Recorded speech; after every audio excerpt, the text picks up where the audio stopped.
What's up, guys? Saf here on SuperSaf speaking. Welcome to episode number 11 of the podcast with myself, your host, Saf. And your co-host, Thunder E from Board at Work. And today we've got some big announcements this week. Two new massive devices. The ASUS ROG Phone 5 is here, as well as the OPPO Find X3 Pro. OnePlus has also now confirmed a few details about the OnePlus 9 Pro, so we'll talk a little bit about that too. NFTs, big talk of the town. Everybody's talking about NFTs. What are they? We'll explain them, share our thoughts about NFTs, and finally, if we get some time, we'll also answer the question about why SuperSaf is always wearing sunglasses. There's been lots of new viewers and listeners on the podcast, and they're like, what is it with this guy who is wearing sunglasses? And before we do that, one of the things we have not done is we've not read out any reviews. So on Apple Podcasts, people can drop reviews, and thank you to everybody who has been dropping reviews. But one of the issues with Apple Podcasts is everything's based on region. Now, we have a pretty international audience. You know, there's people from UK, US, all around the world. So it's quite difficult to kind of get everything together. But we're going to pick out a few of the reviews and just share them with you guys. We are reading them, so really appreciate everybody that has been dropping some reviews. Amazing podcast channel from Ayan. Ayan's a very dedicated supporter, always commenting, always liking, appreciate that. We've got Mikhail, Mika. He's been on some of our Clubhouse chats as well. Dear SuperSaf, wishing you the best of luck with your podcast, and maybe one day I can be a small part of it. Hopefully so someday. We've got the UK Mac Master. Great podcast. I'll be listening to everyone. All the best. Thank you. We've got My Rev Hotel app. That's a interesting name. Love this podcast. Allows Saf to speak about all the other content that is maybe too small for a full video. Exactly. I mean, that's what the podcast was about. Being able to discuss things that don't make it to their way on the main channel. And then we've got Ibrahim GTS. Love this podcast. Very informative. Great hosting by SuperSaf, who bounces well off his co-host, Mr. Board at Work. Being a long-time follower of Saf and excited to see future episodes with guests when restrictions permit. Well, we've had some virtual guests, and those have been going really well. I believe you've got a few podcast reviews that you're going to be reading out to. Yes. Again, thank you everyone for subscribing, downloading, listening. It's been fantastic. The first one here is from Irano, who I know quite well because he's been a follower for a very long time. So he says, very informative podcast. I highly recommend it. Thank you very much. And the next one is from Joe Pham. Amazing as always. SuperSaf is amazing on these podcasts, as he always was on his YouTube videos. I was amazed to get a response in YouTube comments just a few days ago. Have to say, I appreciate somebody who's that far in his career taking time to respond to someone he essentially doesn't know. Shows his character and says that he's worth listening to. So thank you very much, Joe Pham. Appreciate it. That's a very thoughtful and very nice comment. Really appreciate that review. If you are listening on Apple Podcasts, please do leave a review. What am I talking about? Leave a review. We'll again go through some of these in the upcoming episodes. Just didn't want you guys to think that we've not been paying attention to them. Obviously, also on YouTube, it's been great having lots of feedback on YouTube, and we do try to pop in and engage on the comments on there as well. Mm-hmm. Right. Now let's get to the beef of the podcast. Initially, the ROG 5 Pro. Phone 5. ROG Phone. I'm just losing my words today. ROG Phone 5. And then along with that, we've got the ROG Phone 5 Pro, as well as the 5 Ultimate. Yes. So we've got to. So let me just quickly run through some of the details of the ROG Phone 5. So it's not called the ROG Phone 4. Some of you may be wondering. That is because the number 4 in Chinese is very similar to the word that is for death, apparently, right? So generally in Asian markets, they skip the number 4. We saw that with the OnePlus devices as well. They don't want that sort of association and bad luck. So that's I asked them and that's what they said. Anyway, ROG Phone 5, 6.7-inch Samsung AMOLED display, Full HD plus resolution, 144 Hz with a 1 millisecond response time, 300 Hz touch sampling rate, the world's lowest 24.3 millimeter touch latency. So, speed is everything up here. We've got the Qualcomm Snapdragon 888 5G as expected, up to 16 gigabytes of LPDDR5 RAM with up to 512 gigabytes of UFS 3.1 storage. However, the ultimate is the ultimate because that is the world's first device with 18 gigabytes of LPDDR5. That's just on another level. Now, what's interesting about the internals as well is that it's a centered CPU design. So the battery is actually being split in two. So it's a 6,000 milliamp hour battery, but that has actually been split into two 3,000 cells. And that means that the main chipset can be in the middle. And that actually allows for a CPU thermal design. It just helps with cooling, and also when you have the aeroactive cooler accessory on, that is going to be cooling that main middle area. Pricing starts at around 799 euros and it goes all the way up to around 1,200 euros for the Ultimate Edition. We've got the RGB, we've got the dot matrix, which looks quite cool. We've been using the device for a couple of weeks, about a week, I'd say now, right? And sometime. I mean, my first impressions, I've always said this, but what I love about the ROG Phone series from the very beginning is that it's made for gamers ground up, right? It's not a device that's kind of okay. And we've seen other devices that have come around for gamers, but for me, the ROG is always the benchmark of the year. That's kind of like really sets the bar. What about you, E?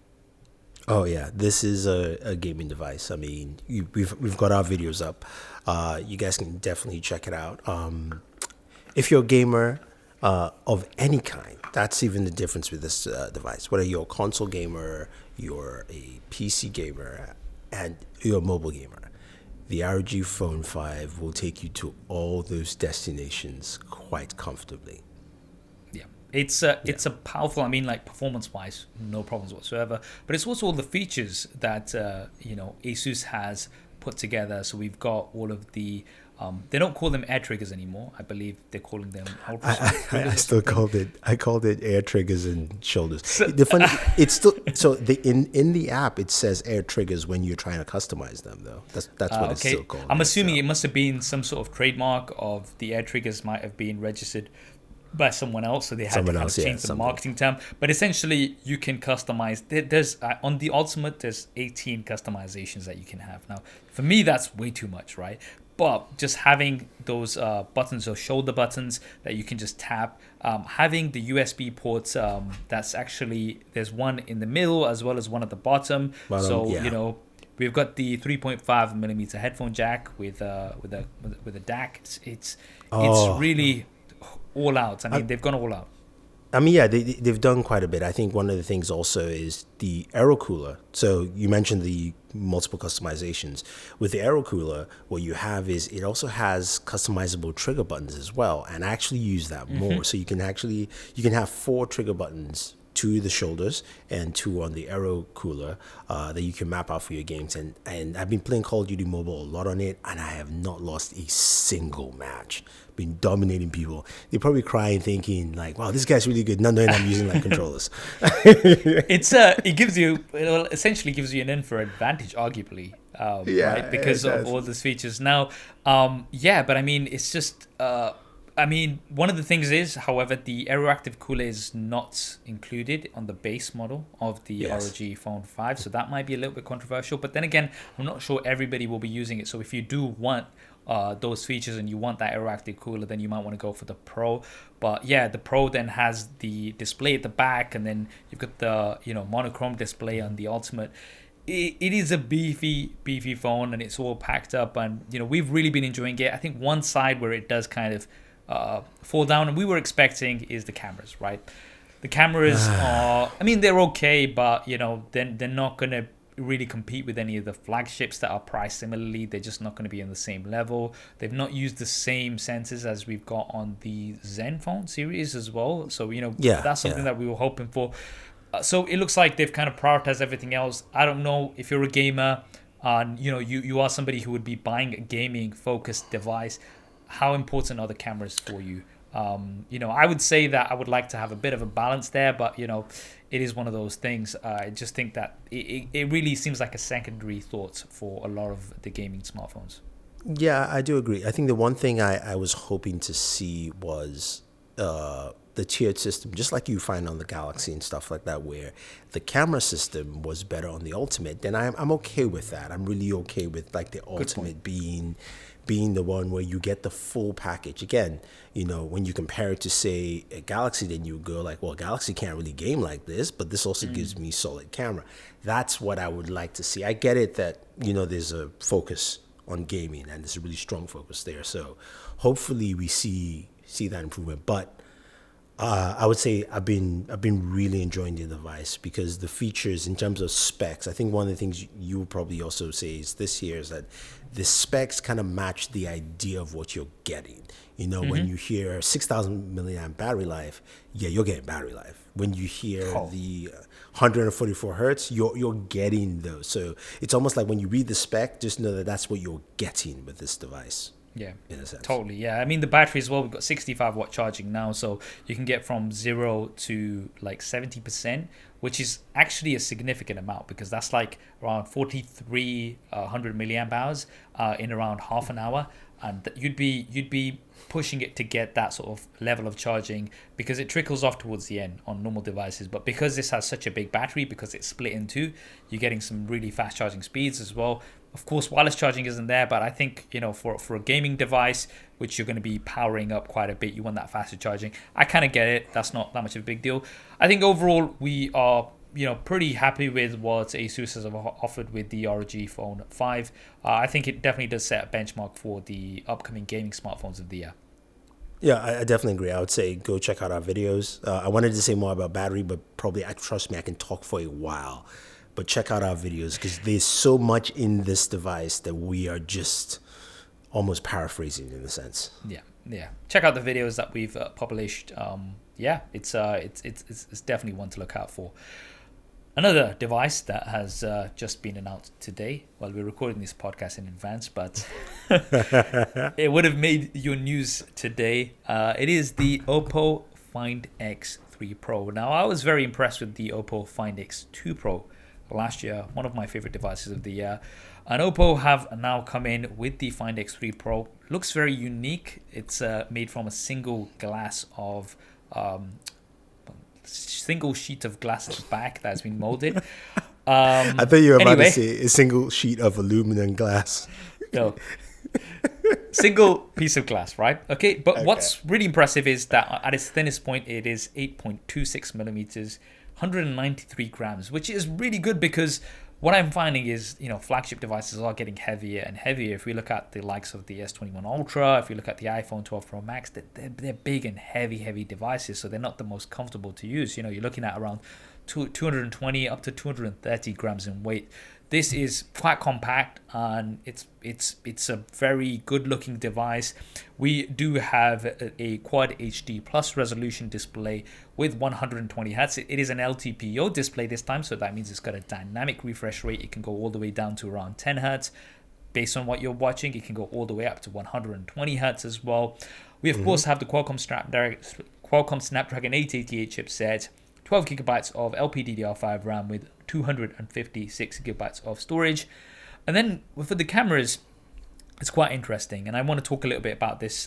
We've got two 15 megapixel cameras, and these are both using the same sensor, the Sony IMX766. Now, traditionally, when you have an ultra-wide camera, it's usually using a bit of an inferior sensor, right? Because it's a secondary camera. OPPO have gone, no, ultra-wide cameras are just as important, and they have used the same sensor for the primary as well as the ultra-wide. Now, in my experience, what that gives you more than anything else is consistency, right? when you switch between the primary and the ultra wide camera on pretty much any device out there, you'll get some inconsistencies. It might be very close, but you're just not going to get that same level of detail and quality that you're getting on the Find X3 Pro. That is something that I think that really does separate it. We've got a telephoto camera, 13 megapixels. Now, this is not using periscope technology, so we're not getting extreme zooms. We're getting around 5 times hybrid zoom. As soon as you get to 10 times or above, things don't get not too great. So it's not like the Find X2 Pro that we had. But then we've got a 3 megapixel micro camera. Now, this is not a macro camera because the ultra wide camera on the Find X3 Pro actually does double up as an ultra wide camera as well. So when you do get close up to subjects, it's going to switch to this, and it does do some it takes some great shots. The microscope camera. Now, I was very skeptical. Like when OPPO kind of talked about this in the briefing, I was like, this is another 2 megapixel macro camera, extension, shall we say. But after using it for a bit, I have to say I have been somewhat impressed. I wouldn't say like I'm blown away, but it's been super interesting. Especially one of the things that they talked about was actually being able to see all the individual pixels on your smartphone display, right? Yeah. So I held up the camera, and you have to be right up close because this is microscopic. So to actually get focus, you literally have to be touching almost the subject. And what I found is my usage that I found from it was not for like, okay, you're not going to get crazy detail images. It's only 3 megapixels, but 3 megapixels is higher than, full HD. It's higher than, it's around about the quad HD level. So what you can get is really nice looking abstract wallpapers through this microscope camera. And that's what I found it particularly useful for. So that's kind of my opinion on the camera side of things. What do you think about this microscope camera idea?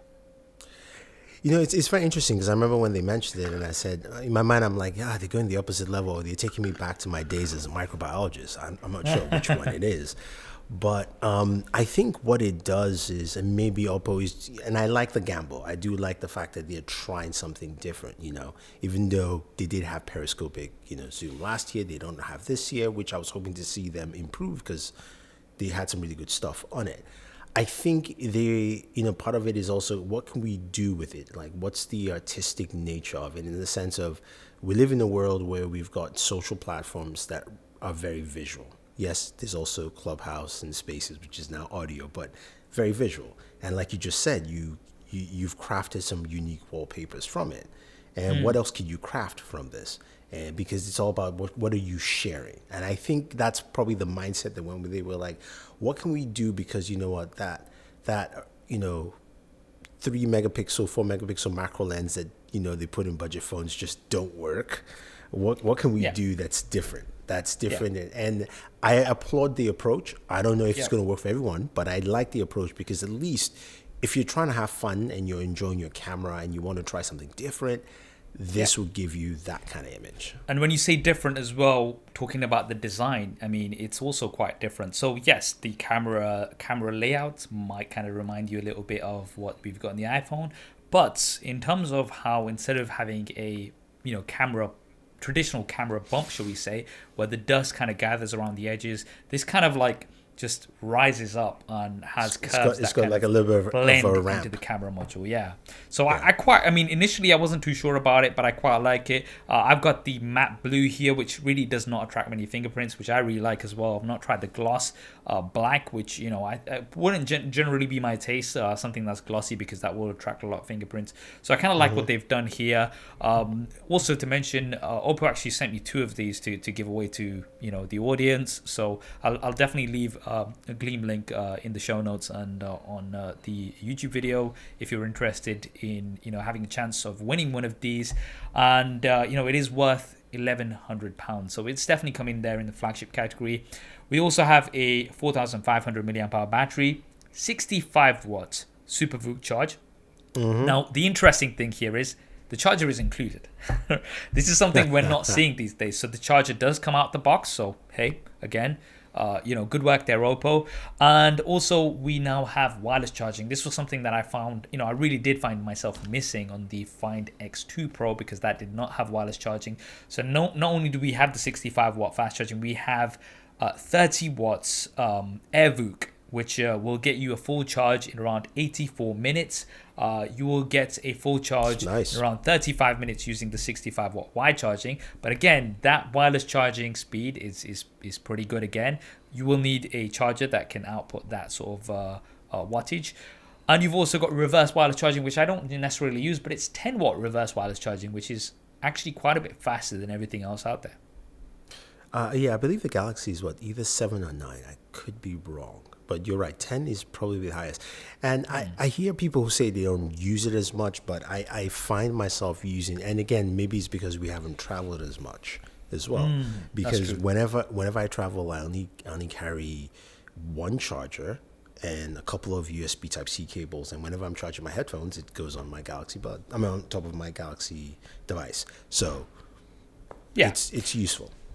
I'd say overall it's an interesting. I do like that OPPO have gone for a few different things here. The one area which I wasn't hugely pleased with was the front-facing camera, because that only shoots at 1080p. So that's one of the things. And with the selfies, they take all right, but as soon as you've got portrait mode, then dynamic range does suffer.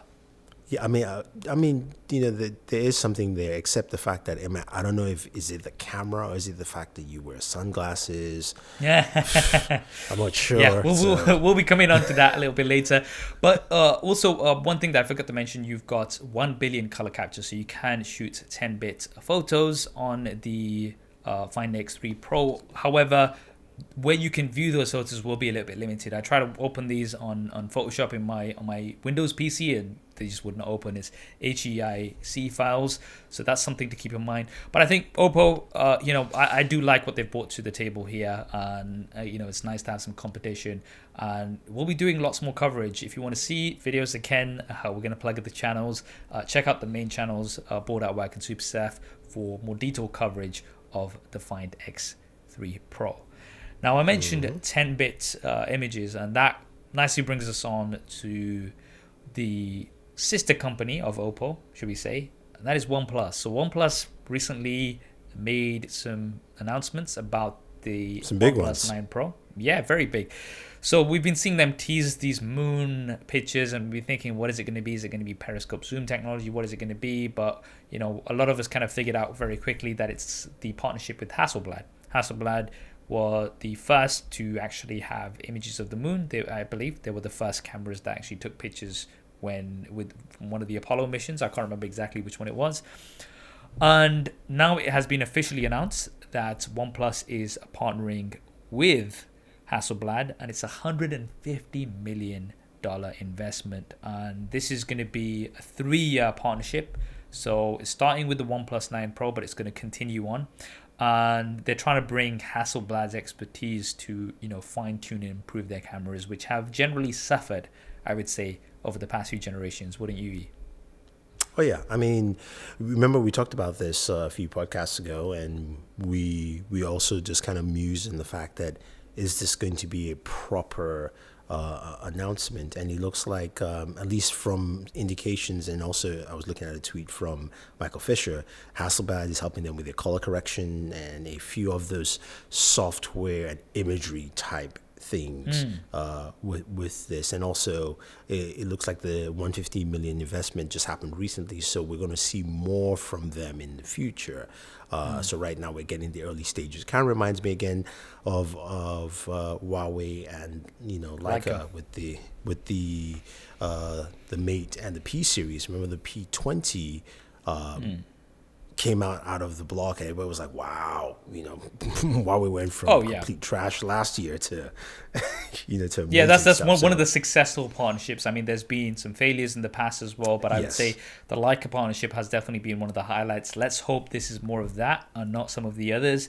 Now, we know that there's going to be an all-new Sony IMX789 sensor on the OnePlus. They've also announced that. It's going to be able to shoot 12-bit. So we were talking about 10-bit images on the OPPO Find X3 Pro, but the OnePlus 9 Pro will be able to shoot 12-bit raw images and record 4K at 120 frames a second. See 4K 120 has me all like just watering right here. That to me is, even though it's stuff that I really don't need, 4K 60 covers all that, but I think that should allow you as a filmmaker to do some really cool stuff.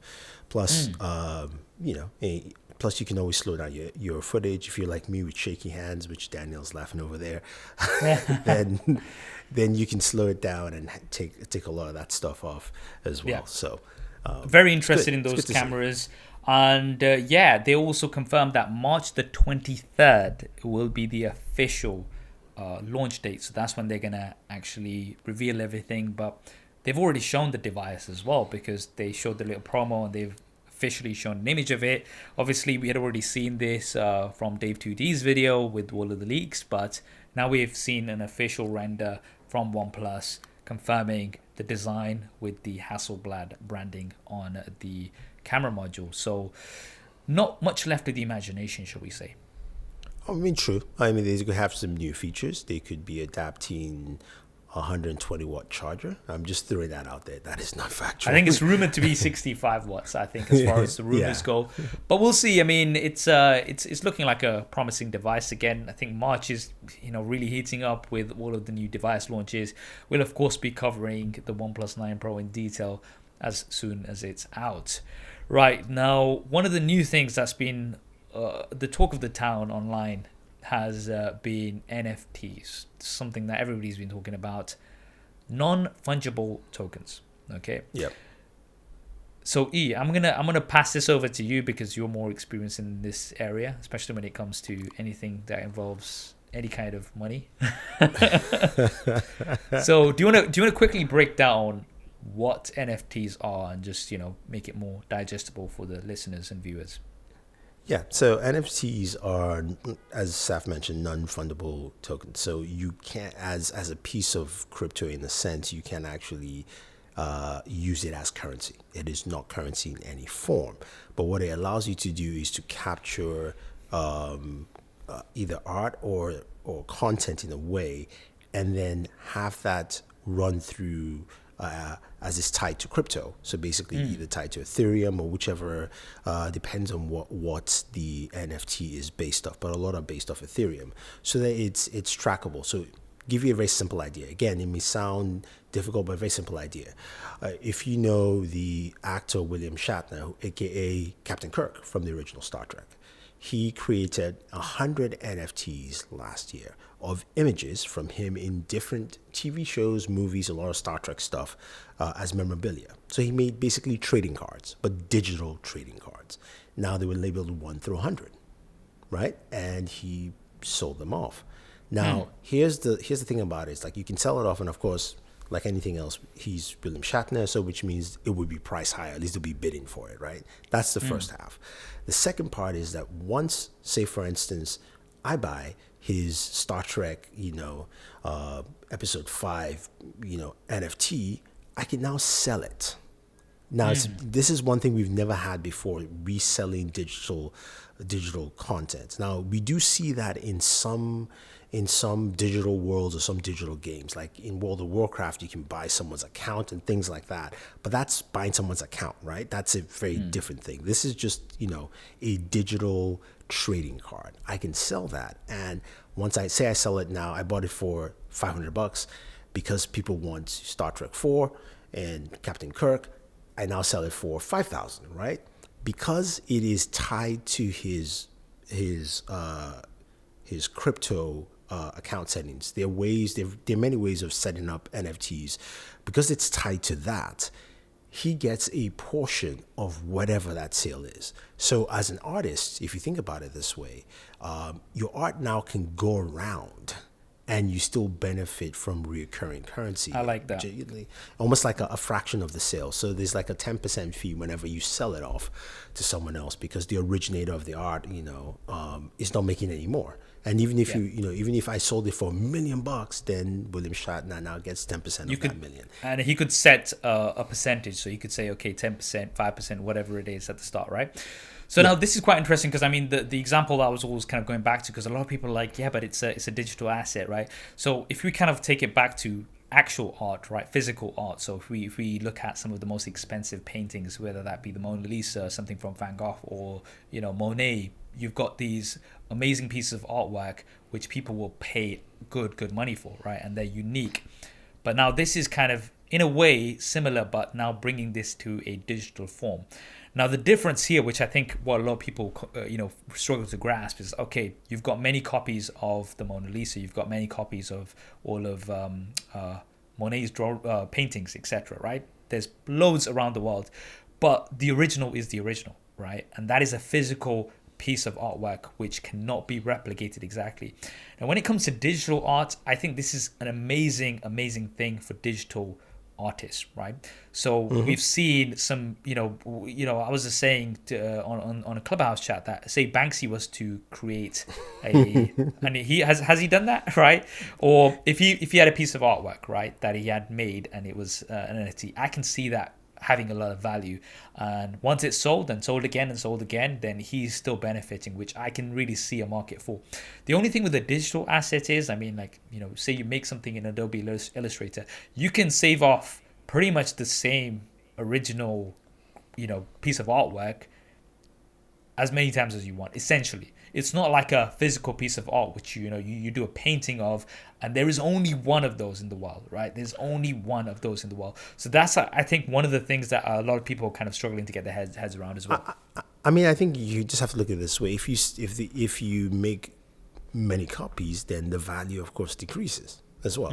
Just in terms of price. So, for instance, my example, as we talked about, I said, look, what if we create an NFT of Colonel Singala in his homeland, a special piece, right? If I made, I don't know how many people want that, but if I only made one and there were 10 people who want it, there's a higher demand for it, right? As opposed to if I made 100 and it's only 10 people, then I've got like 90 sitting down there.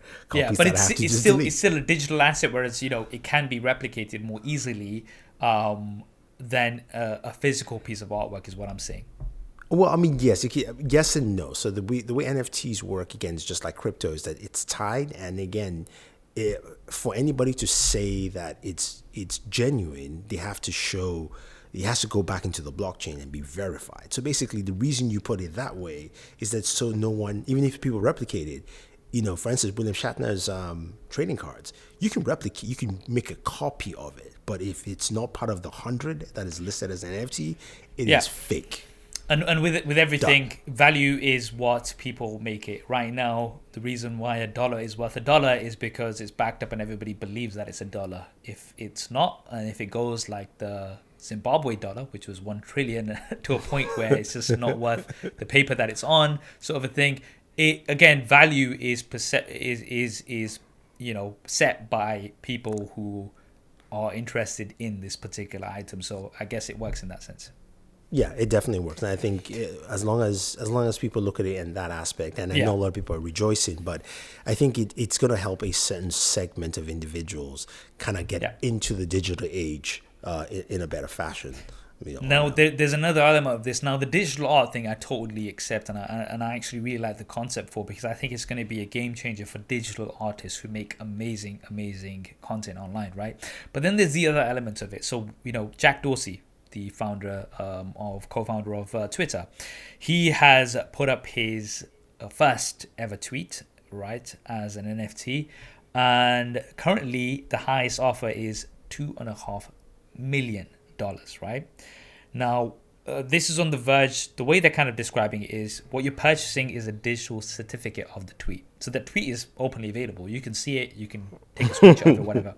Now, it's unique because it has been signed and verified by the creator, Jack Dorsey, right? Yeah. So in other words, think of it as you're buying an autograph. And that was, I think, a good sort of analogy, to kind of make it more understandable. It's an autograph. So Jack Dorsey is essentially signing this and saying, this is my first tweet and here I'm handing it over to you. And this is, and that's what gives it the perceived value of $2.5 million. By the time you're listening to this, it might be much higher. We don't know.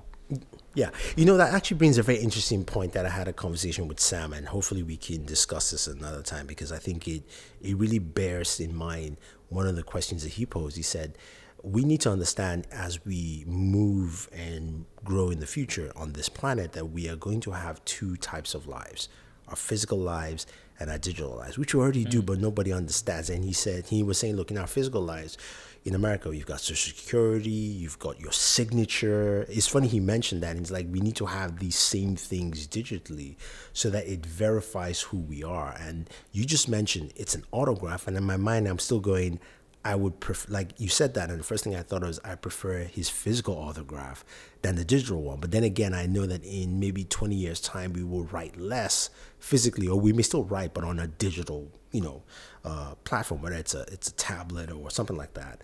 So where is that? We need to almost solidify that aspect before we start selling. You know what I like? So I heard this on Marquez's Waveform podcast, and one of the things they kind of mentioned was like they were talking about Justin Mahler, who's like an amazing digital artist. But one of the kind of I think what would be great going forward is a combination of the two. So say there's a digital artist who makes an amazing piece. Maybe it's one, maybe it's a limited edition of 10 or the 100 that you were saying, right? But then also has a physical aspect to that when you buy this NFT, you're getting the digital certificate, but you're also getting a physical piece bundled along with that, right? And I think that kind of makes a lot more sense, because then it kind of brings both the worlds together. That's what I see the future personally going forward of how all of this will play out, and the way it'll actually make it a lot more accessible to everybody else as well. Yeah, man. I think it does. I think that's a nice bridge until maybe we go all digital and we don't care about a lot of physical things. But this is true.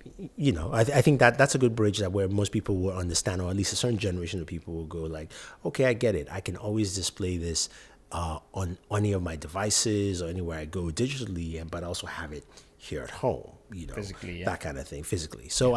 I think there's different paths to where it goes. It's interesting. There's a lot of potential. Watch out for the NFTs of Colonel Singala coming up soon. Yes, Singala in the village, Singala on the throne, Singala's wives. I'm sorry, Singala on the throne. Yeah. All right, now moving on. So we've had a lot of new viewers, especially on YouTube, I would say, and they've kind of come in and they're like, why is this guy wearing sunglasses? He's indoors, come on. So we're going to try to answer that. I'm going to answer this question here, because then I can always refer people back to this video.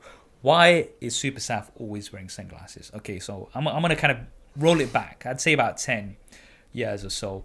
Wait.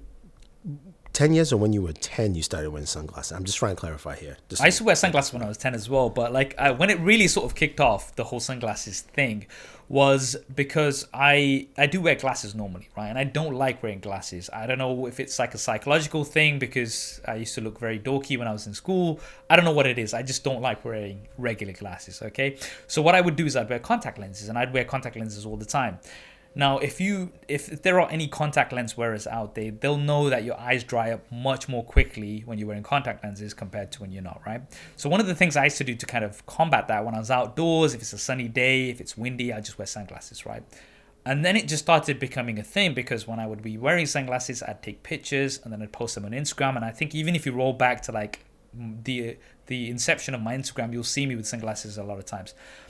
Now, that was one of the aspects. That's when it kind of really started. But the other thing I found was, as I'm an insomniac, right? I do not sleep much. A result of not having much sleep is your eyes look very tired. You get bags under your eyes, which I do have as well. And then I kind of found that when I was wearing sunglasses, I didn't have to worry about that. I didn't have to be self-conscious, because I'm wearing sunglasses and my eyes are covered. So you can't see that I'm tired, because even before I'd get loads of comments, because my eyes would be bloodshot red because I wouldn't have slept all night. And people would be like, Saf, are you okay? You don't look so good, right? What's wrong, right? And I'd just be like, as soon as I put these on, that kind of covers it up. And I quite like that. Now, in doing so, this started becoming a thing, right? Yeah. Now, Casey, is another person who always wears sunglasses, and I love that, because he makes it a lot more normalized wearing sunglasses wherever you are, whether that's at events, whether you're indoors in videos. Now, his hack, the reason why he wears sunglasses is really smart, is because you don't know where he's looking. So when he's vlogging, he can be looking at the screen, which is at the side of the camera, but he's still facing the lens, right? Now, I also use this hack in multiple situations. So for instance, on this podcast, I'll sometimes have notes here and there, right? And I don't necessarily want to kind of like, where is Saf looking? Why is he looking there? Why is he looking here? I can just have my sunglasses on, right? And it's just fine. You don't know where I'm looking. You've seen many times we've been in situations where we're taking group photos, and we obviously doing what we do when we're at events, we have to take lots of group photos. One of the things that I always find is there's 3 people taking photos, right? And they're like, everybody's like, which camera should I look at? And I'm like, mate, I'm looking at all the cameras, right? I've got the sunglasses on. I don't have to, and it just makes things so much easier. And as I said, it kind of became a thing, right? It became part of the SuperSaf style, should we say. So now a lot of the times, especially on social media, if I ever don't have my sunglasses on, people are like, Saf, where are your sunglasses? Like, what is up, right? So that's kind of why, and it's now become a thing. And then obviously I launched my own brand of sunglasses, SuperSaf style sunglasses, because it was one of the most top search terms for my name, SuperSaf, on Google. People were really interested in sunglasses. So last year I launched them. They're currently out of stock. I'm not sure when they will be back in stock. The supply issues have been a headache, but it now has become part of the SuperSaf brand, shall we say, right? Yeah. So hopefully that kind of, breaks down and explains to people why is this guy always wearing sunglasses, whether that's indoors, outdoors. Those are some of the reasons behind the sunglasses. That's why I wear them. If you don't like them, just concentrate on E in the podcast. Just look at him instead. You don't need to look at me. So I don't see why it's a big deal for some people. Some people get kind of, worked up by it. I'm not sure why. No, I mean it's different for everyone, So the funny thing is when we used to go out and party, right? It is known in at least like African circles that if you're Nigerian, Nigerians show up to the club with sunglasses. Okay, so maybe that's the Nigerian side of me. But everything you mentioned about wearing sunglasses to me always makes the most amount of sense. So like I'm one of those where I don't wear sunglasses when I do my videos, except of course if the colonel decides to show up. But I'm very conscious where like if I'm going out with the missus and we're in the car and she has sunglasses everywhere. She's always ready to go, and I'm like, where are my sunglasses? And she's like, bye, we're leaving. I'm like, no, I need something. Like my eyes feel like they're going exposed. Out to the sun, unprotected. Yeah, they're exactly. exposed to the elements. Also, UV 400 protected, so it's actually good for you because you're preventing those. Because I mean, with me, like I've got the beard which covers most of my face from the harmful UV rays, but then there's also sunglasses. So hey, this would be a perfect time for me to plug the sunglasses that you can buy, but you can't buy them right now. If you want to sign up for whenever they are back in stock, I can't give you any promises when they are, then head over to supersafstyle.com and you can register your name on there among the other thousands of people who still are waiting.